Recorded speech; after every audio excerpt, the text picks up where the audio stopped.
শেখ হাসিনা তার বোন তার ছেলে মেয়ে মিলে $1 বিলিয়ন দেশ থেকে তারা চুরি করেছে। এককভাবে জয়ের বিরুদ্ধে $14 বিলিয়ন তার বিরুদ্ধে মামলা করে দেয়। নিউ ইয়র্ক টাইমস এটা হেডলাইন করেছে। সে একাধিকবার জেলে ছিল আমেরিকা। এটা বাংলাদেশের কোনো নিউজ পেপার নেই, কোনো টেলিভিশন চ্যানেলে আমার মনে হয় না, আমি দেখিনি আসছে। এইগুলি আপনারা তথ্য, আমার কাছে এভিডেন্স আছে। ডেইলি মেল, ইকোনমিস্ট পত্রিকা লন্ডন, এগুলিতে, এবং আরেকটা এই যে কিছুদিন ওই তারা পতনের বোধহয় 6 মাস আগে সালমান রহমানের ছেলে রেহানাকে একটা বাড়ি কিনে দিয়েছে মাল্টি-মিলিয়ন ক্যাশ দিয়ে, এবং সেখানে লন্ডনের অবজারভার পত্রিকা এটা কোট করে এটা হেডলাইন করেছে। জেনুইন ডকুমেন্টেশনের পরে যদি এই ধরনের অনিয়ম হয়, কোর্টে রিট পিটিশন করে দিন। এই যে পিপি সাহেবরা এই জন্য আনছি, আপনারা এগুলো একজন প্রবাসী, আমিও তো আসছি 4 সপ্তাহের জন্য, এই প্রবাসীও তো আসছে 3 সপ্তাহের জন্য, আরেকজন আসছে 2 সপ্তাহের জন্য।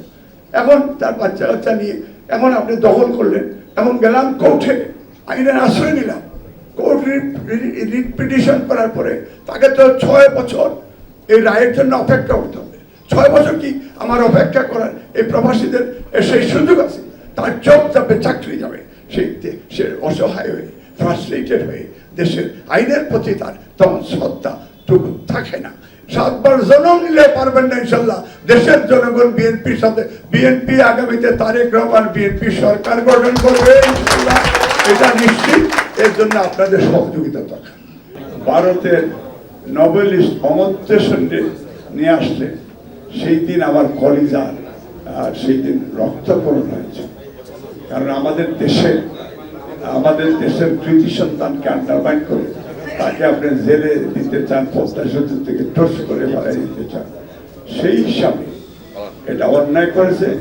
এবং আমার বিশ্বাস আল্লাহ যতটুকু করেছেন মানুষের মঙ্গলের জন্য করেছেন। তবে হাসিনার বিচার আমার মনে হয় ডক্টর ইউনূস সাহেব উনি কেয়ারটেকারের ইলেকশনের আগেই হাসিনাকে বাংলাদেশে নিয়ে আসবেন, আমি বিশ্বাস, এটা আমার পার্সোনাল অপিনিয়ন।